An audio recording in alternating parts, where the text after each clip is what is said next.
كبيرة لا يعرف، ولذلك تجده في غل.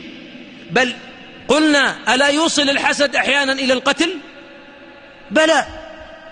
بين الطلاب الآن طالب ما شاء الله متميز يحفظ، ويجي الطلاب البليدين الكسالى: غششنا في الاختبار. أنا لا أغشش أحدا، عطنا الدفتر، دفتري ما أعطي أحدا، قال الوعد الطلعة.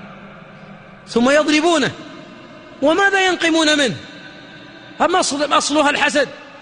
طالب ابن طاهر في الحلقة يقرأ القرآن، حفظ الله وقته وحفظه الله بأبوين صالحين، وهو طالع من المسجد عيال الجيران يلعبون كورة: يا هي أمطوع، يا العب معنا.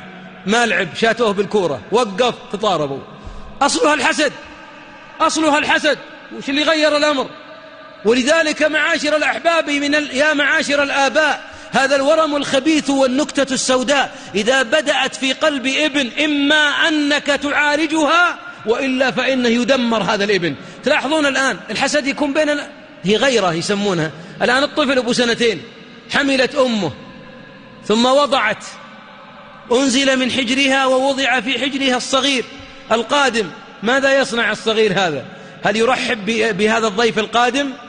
تطول لياليه بالبكاء والتلوم، ثم يأتي ويخنقه. فإذا أتوا إليه قال: إنما أنا أقبله، ويديه حول رقبته. لماذا هذا شيء طبيعي من التغير، لكن إن ما استطعنا تغيير هذا الواقع انقلب حسد.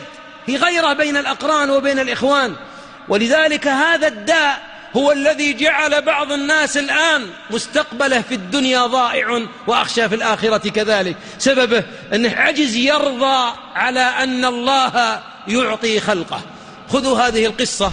يقال إن خليفة من الخلفاء كان له خادم يحبه ويدنيه، وهذا الخادم دائما يقرب إليه، فإذا أراد أن يسر إليه أمر أو يعطيه رسالة خاصة دعا